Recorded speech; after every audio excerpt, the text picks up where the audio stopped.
Dame in gospodje, reporter Milan, sem ponovno na sredi resnice. Zima je in tudi ko je hladno vreme, se pri avtomobilih pojavi jasno, da zamrznjenost na šipah ali pa se te znajo zelo hitro zarositi. Seveda je kaznivo, če avtomobila ne očistimo, če ne očistimo ledu in zarošenih šip, vendar mnogi to ne upoštevajo, zato sem se odločil, kakšna je situacija danes zjutraj. Sem na terenu z eno od policijskih patrulj. Hvala lepa, da sem lahko tukaj z vami. Ja, ni zakaj je to tak naš komandir. Glede, taka je situacija. Mi, bom rekel, opozarjamo na to, naj vsak šofer vozilo ustrezno pripravi, predno gre na pot, tudi v mestu, ker imamo ogromno primerov prometnih nesreč, tudi hujših, in pa to, da enostavno se šofer vstavi sredi ceste, ker ne vidi nič in gre ven z avta, ko tak ne more nič narediti. Zato predno se odpeljete, date v prvo, morajo biti šipe posušene tudi od znotraj.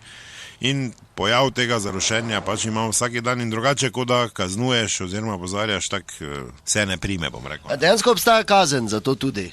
Seveda obstaja, normalno. To je zasnežen avto, umazan avto, če je vidno polje zmanjšano šofera, je kazen.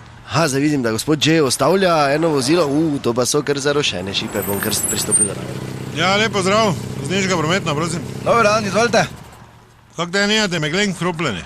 Jo, se pa te, koliko jaz vem, ne smeš met, če ni megle, sploh pa v mestu, pak ne moč met. No, ker vi imate meglo, ne?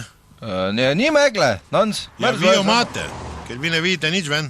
A je to kam završeno? Ne, tu do proletarske brigade 2-3 minute, to se tako drosi, imam že od spoda, da vidim. Čujte, občan, vi vozite brez da vidite, kaj ven. Ne, pa pravi, imam od spodi, vidim, ni problema.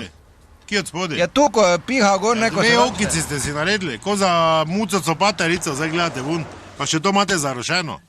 Ne morate se s takim avtom voziti. Pa se jaz smo to že zjutraj rekla. Kaj drži lape, ti tebe nič ne... Ne, vse prav, poslušajte, gospod. To je 5 minut, da se šipa posuši. Tak ne moramo voziti, no. Pa se te on vedno tak vozi, ko da ima heksa šel, zvete, ki sam von gleda.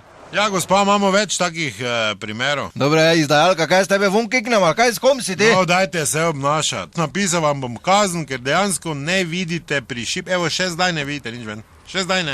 Ja, sve ne, ker se ne vozim, pa se ne naodrosi, pravi, treba se premikati, pa se mašina bolj greje, pa bolj piha. Plus, zami še vi iz toplega avta direktno oddihate, pa mi se še bolj rozi. Dobre, kaj ste dajte mi, bom vam napisal kazen, ker očitno ne znate tega razumeti. Glejte, nimate pravice mi to napisati, ker jaz Maribor poznam ko zenico oka svoga, razumeš? Jaz lahko slep vozim. 5 minut predno štartate je treba, da ventilacija dela. In zato vam napisal kazen, da vete za drugič. Seveda, čist prav je tak. On bi 15 minut me cajta, če ne bi 25 minut sral vsako jutro. Pa dobro, pa kako se ti obnaša, kaj si smešen, ti pa drži. Dobro, dajte se nehat prepirati. Ja, kaj boš rekel, da ni res, ti ja prebereš vse za en teden nazaj? Medtem, ko potrebo opravljaš, pa sporočila pišeš na telefonu, pa Bog ve, kaj vse delaš. Lani poleti je paradajzovo salato, ko je ostala od prejšnjega večera jedo. Pa dobro, pa kaj si ti zmešana, pa drži lape, ti pravim. Mi pa cela družina vuni te prosimo, moledujemo, da bi lahko samo na vodo šli, ti pa se delaš, ko da si gluh. Dobro, veš, kak ime hur imam.